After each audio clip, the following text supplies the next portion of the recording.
today in 5, 4, 3, 2, and 1. Hello, everybody, and welcome to another episode of the Capital Gains Tax Solutions Podcast, where we believe most high net worth individuals and those who help them, they struggle with clarifying their capital gains tax deferral options. Not having a clear plan is the enemy, and using a proven tax deferral strategy, such as the deferred sales trust, is an amazing way for you to exit highly appreciated assets, to diversify your wealth, get time on your side, and create and preserve more wealth. And I'm excited every episode to bring on some of the best real estate financial wealth minds in the world. And where together we talk about ways to build wealth, ways to build passive income, also ways to solve complex, tax strategies as well. And today's episode is not going to disappoint. I promise. Our guest is out of the great state of New York, and he oversees the acquisitions and capital markets for the firm Lone Star Capital, and has acquired over $500 million of real estate, and he's evaluated thousands of opportunities using proprietary underwriting models, and published the number one book on multifamily underwriting, The Definite Guide to Underwriting Multifamily Acquisitions. He's written over 50 articles about underwriting, deal structures, and capital markets, and so much more. Please welcome to the show with me, Rob Beardsley. Rob, how are you doing? I'm doing great. How are you? I am well. Thank you so much. And for our listeners to get to know you for the first time, would you give us a little bit more about your story and your current focus? Yeah, absolutely. So my story begins in Silicon Valley, California. I grew up in a real estate family. My parents ran a residential brokerage firm from home. So I was exposed to real estate at a very young age. But given the fact that I grew up in Silicon Valley, there was a lot of tech influence in my family and in my neighborhood. So my parents pushed me to go into the tech route. They said, look, we work really hard. We struggle in real estate. Go do something much more exciting in tech. Go do a startup. Go into consulting. And so that was my path. I went to school for computer science at Carnegie Mellon. But of course, I couldn't avoid it. The real estate bug got me. And while in school, I started really just consuming everything to do with real estate. And I thankfully stumbled upon multifamily. So my family's background in single family helped me understand multifamily, but they're vastly different. And the real difference is in the scalability, the long-term wealth nature of it, rather than the short-term flipping nature of it. And then also, like you mentioned in your introduction, the tax strategies are also it's more complex, but there's more opportunity. So definitely excited of me to the point where I met my business partner in college, got our first deal under contract together back in 2018. And that's when I dropped out of school and started Lone Star Capital formally. And then 6 years later, in 2024, we have thankfully scaled up to having had acquired over 500 million in multifamily properties in Texas. So Texas Multifamily is our strategy. We buy properties that are usually somewhere between 20 and 40 years old, and then we renovate them, we improve the management, and we optimize the cash flow and value of the properties for our investors.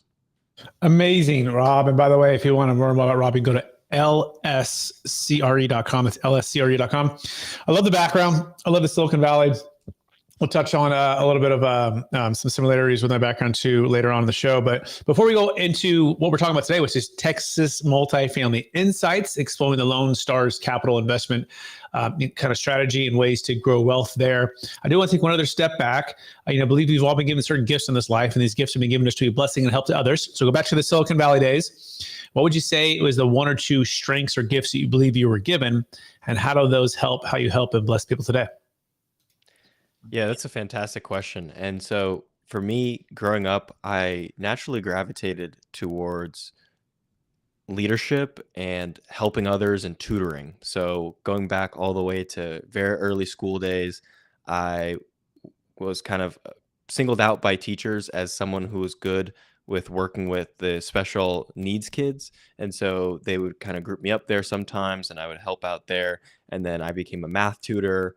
And then when I played football, I'd help younger kids. I was a quarterback, so I'd be a quarterback coach. I also, on the side, actually made quite a bit of money in high school by being a piano teacher. So my parents forced me to learn piano growing up. I absolutely hated it, but a switch flipped when I turned 16 and started to enjoy it. And not only enjoy playing, but I enjoyed teaching, like so many other things that I've enjoyed teaching. And so I started teaching piano on the weekends, biking to different families' homes and teaching piano. And obviously that's a pretty good skill. So I was able to earn a decent amount of money on the weekends being a piano teacher.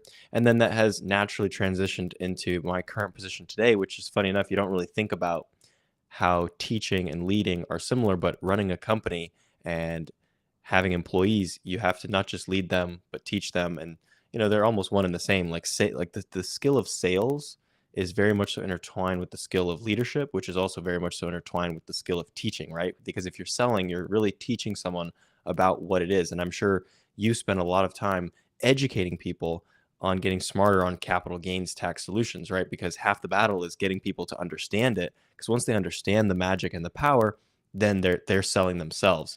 So I think a confused mind says no, and that's what both you and I, I'm sure, aim to counteract.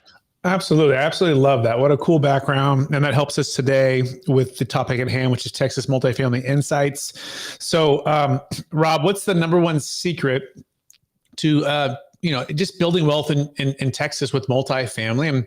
And then we'll dive into a deal, one of the bigger ones that we've seen done in a while that you just got done. But what would you say the number one secret that you guys have found to building wealth in Texas?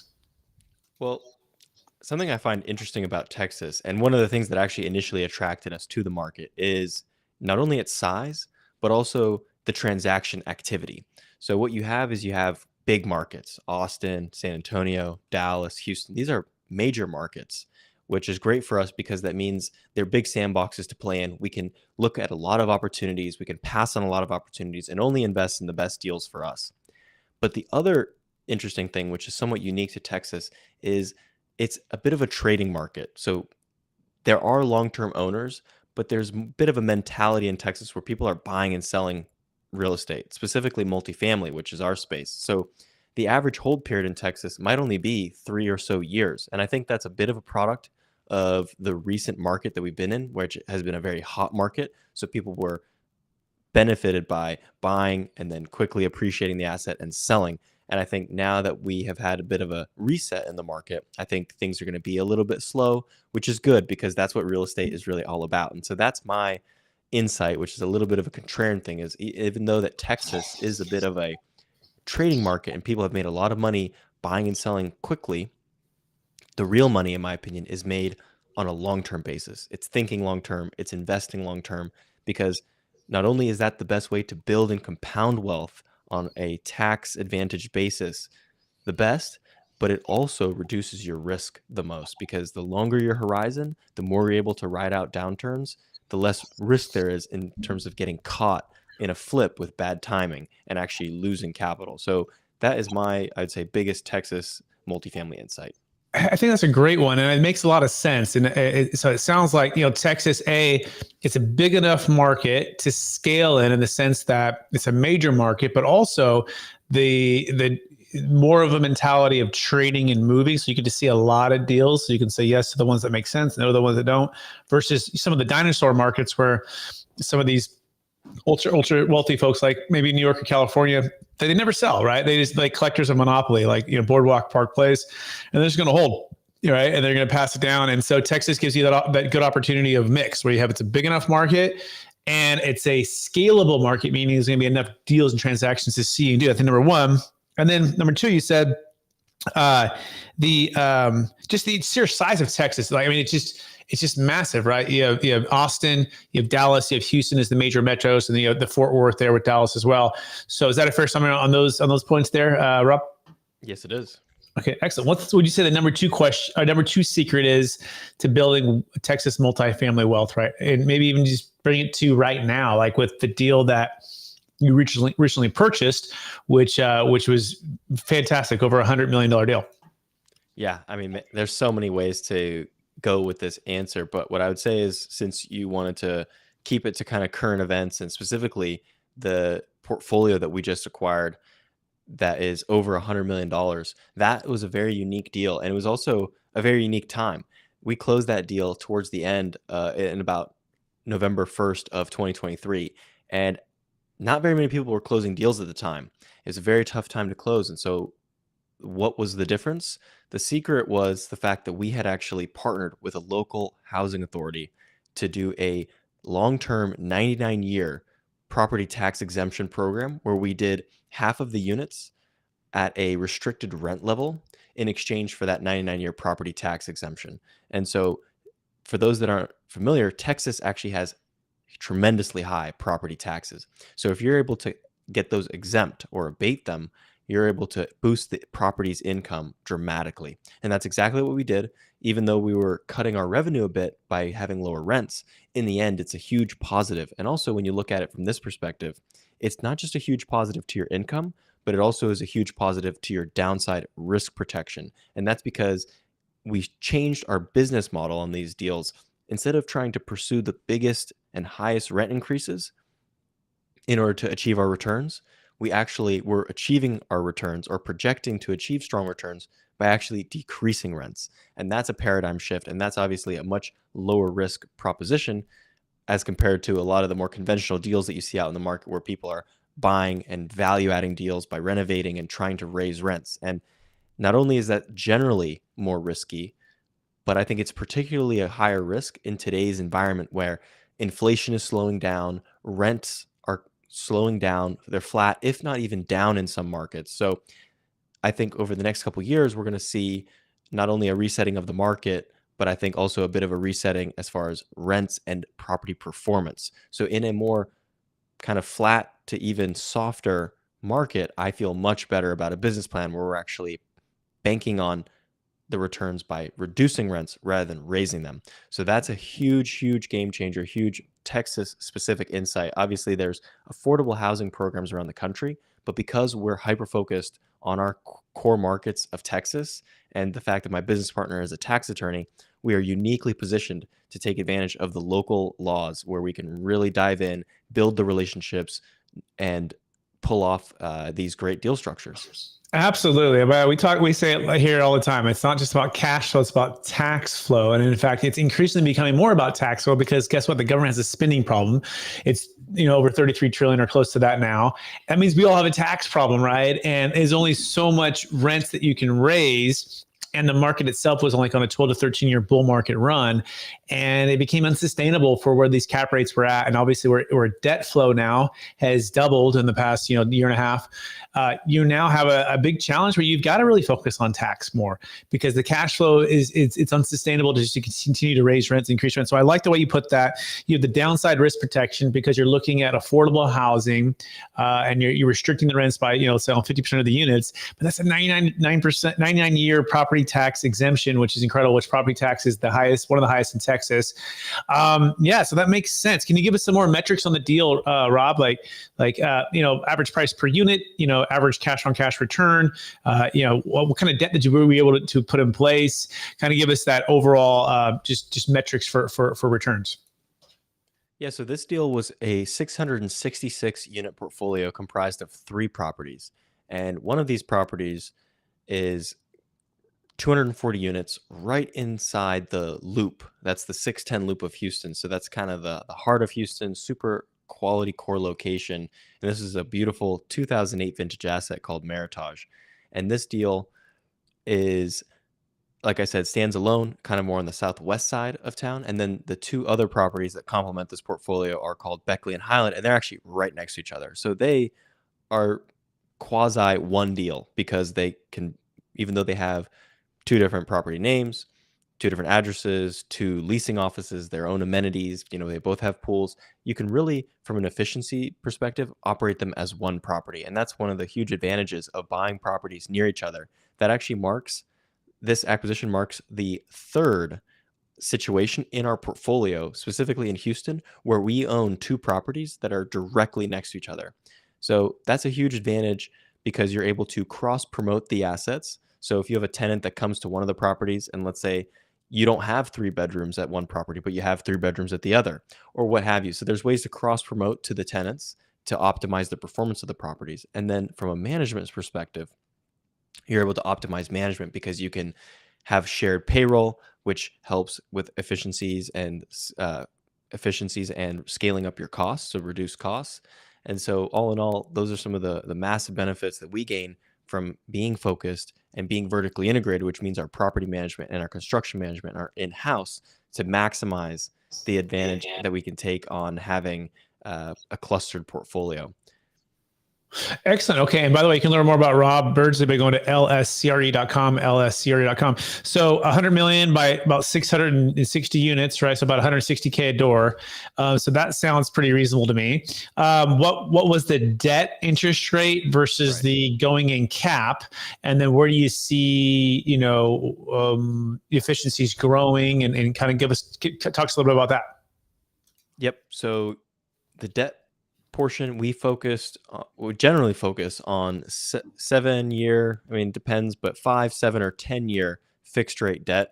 And on these deals, we opted for 7-year fixed rate debt through Freddie Mac. And Fannie Mae and Freddie Mac, for those that aren't familiar, are government sponsored enterprises that are sources of financing that are unique to multifamily. One thing that really helps multifamily out is that you have essentially government backed debt, which provides almost guaranteed liquidity in the housing market. This is super beneficial because we're able to tap into the best interest rates, the best deal terms available on the debt side. So on these deals, we locked in 7-year fixed rate debt at around 6%. And because of the tax exemptions that we were getting put in place at closing, our effective cap rate was a post property tax exemption cap rate. So we were able to close and day one have an improved cap rate because we weren't paying property taxes day one. So our improved cap rate, if you will, day one was 6.5%. So without doing renovations, without taking a lot of operational risk, we were already achieving a positive spread between our cap rate and our interest rate, which many savvy investors these days are preaching the importance of positive leverage. That's what they call it. It's positive leverage when you have a cap rate that is higher than your interest rate, which helps you have higher cash flow and lower risk. Excellent. Yeah, I love that. Great job. And now let's talk about a little bit of a tax flow here. So are you guys planning on doing a cost seg study in depreciation, and how are you structuring your syndications with your investors?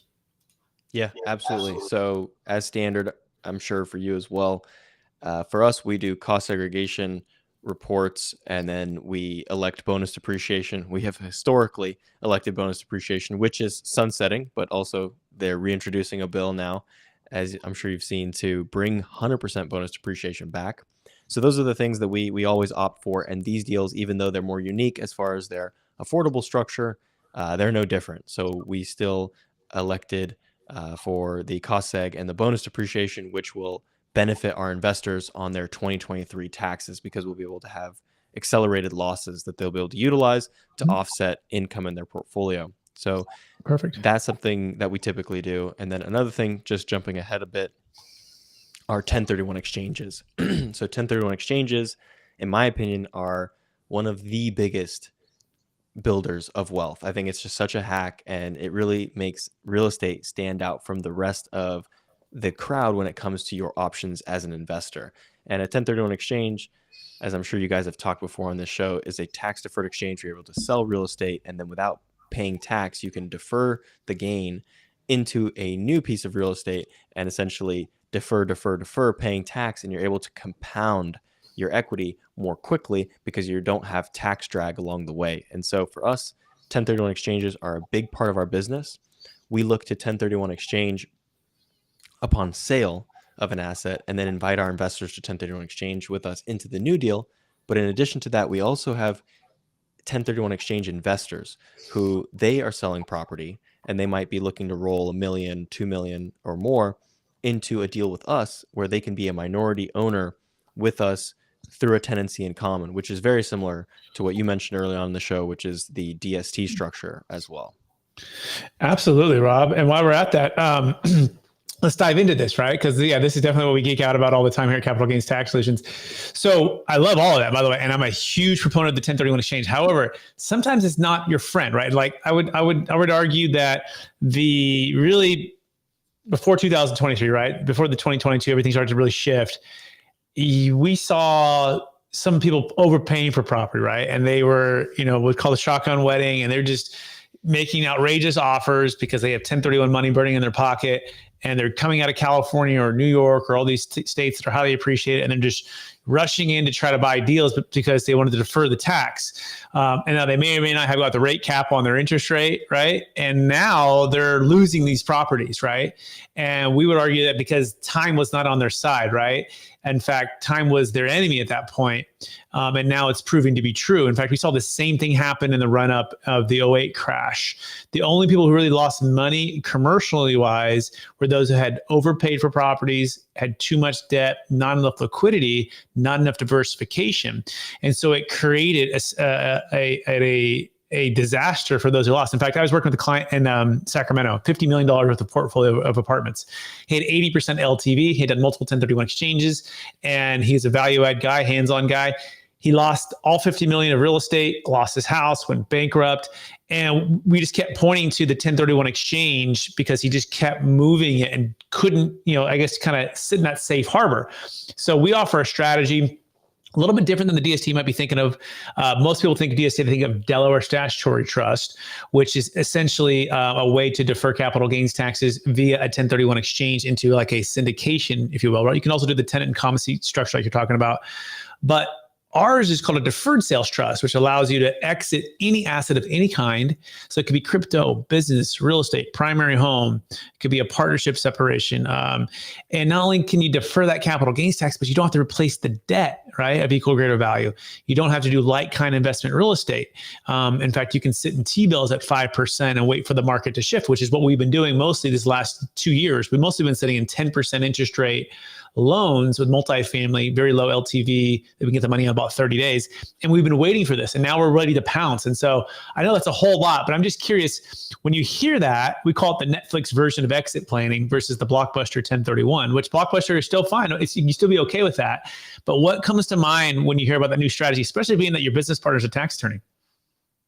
Yeah, so I misheard you. The deferred sales trust is also definitely an interesting strategy, which has much more flexibility, and that makes a lot of sense because you're able to essentially get out. It's kind of like the last stop on your train of wealth building, or if you've got multiple 1031s and you're finally done with the 1031 train, right? That's the best way to get out.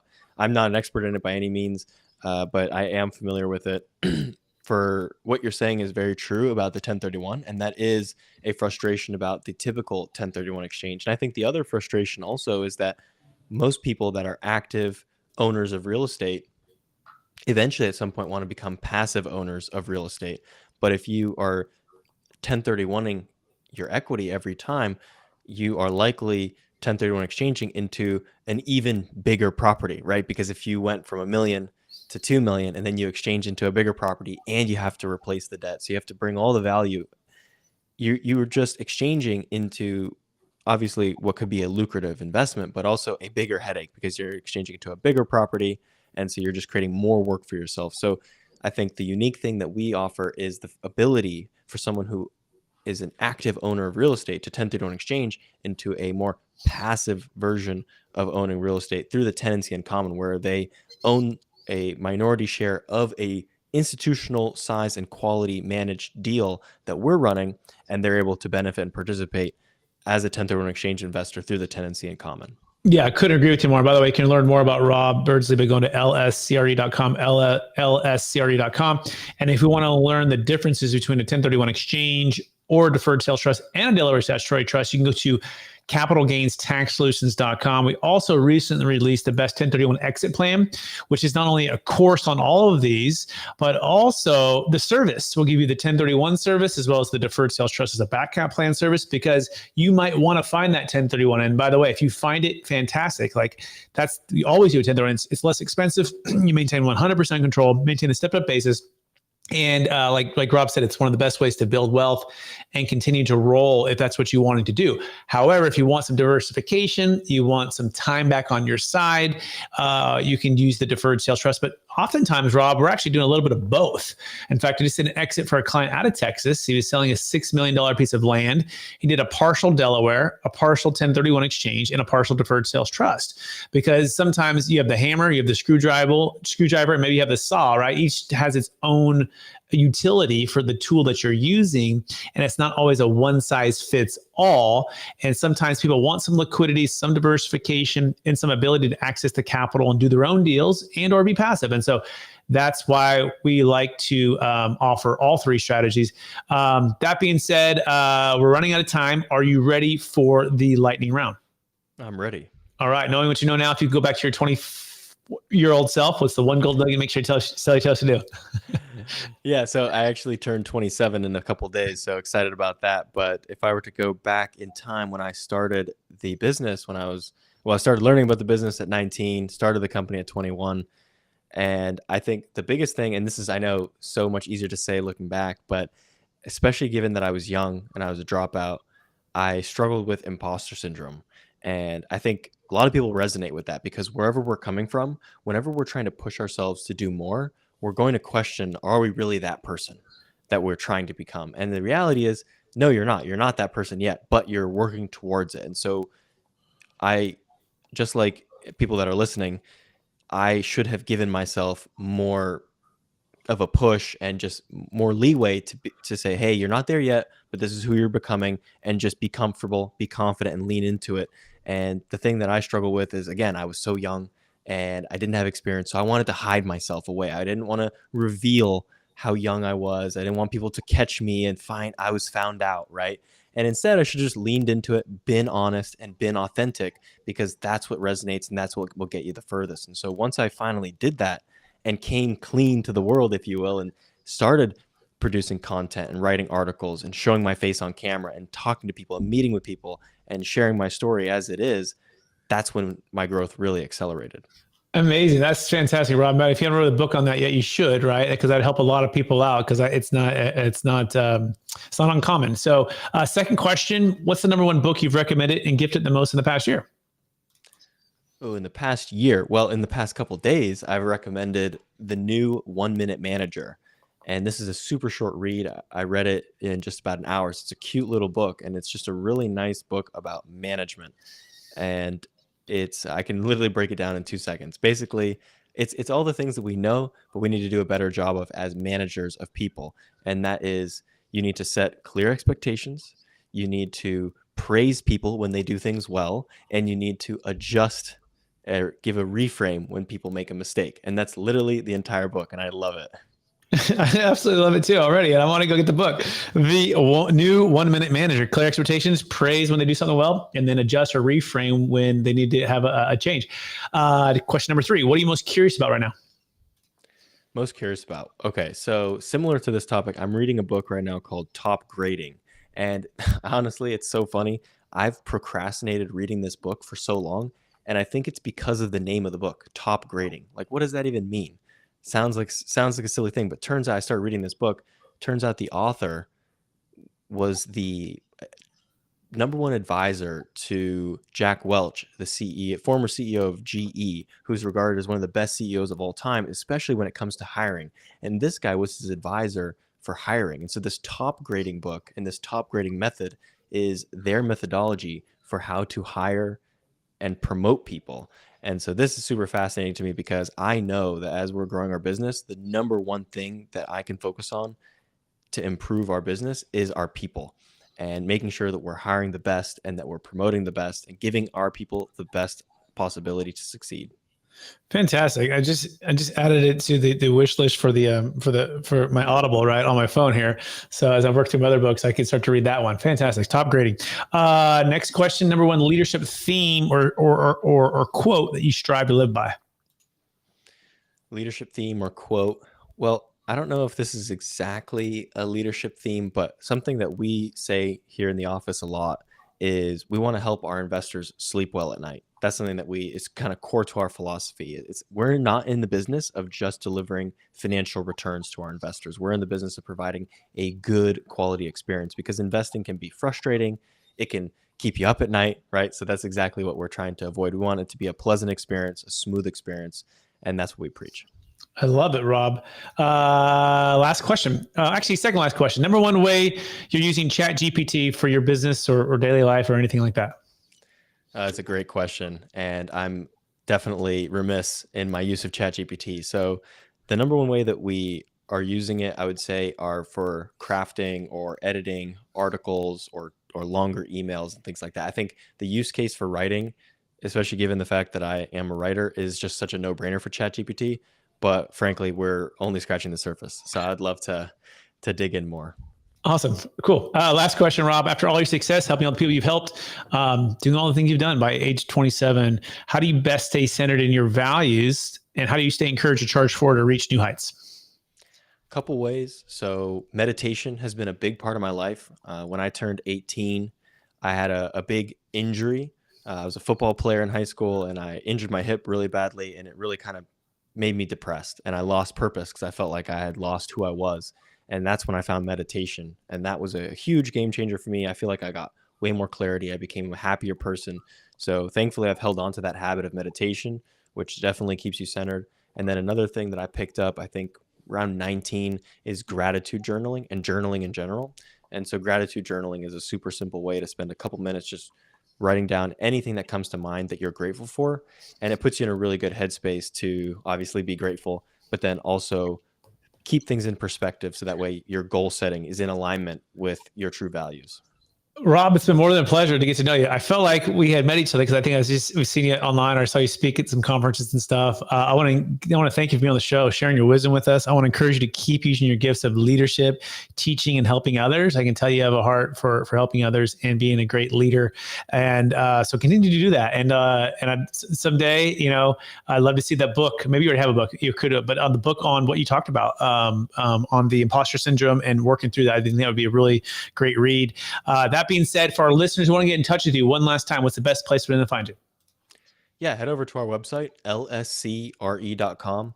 So that's Lone Star Capital's website, where you can learn more about what we do. You can get in touch with me, and there's also some free downloads. You can download our underwriting model that we use to analyze our investments every single day.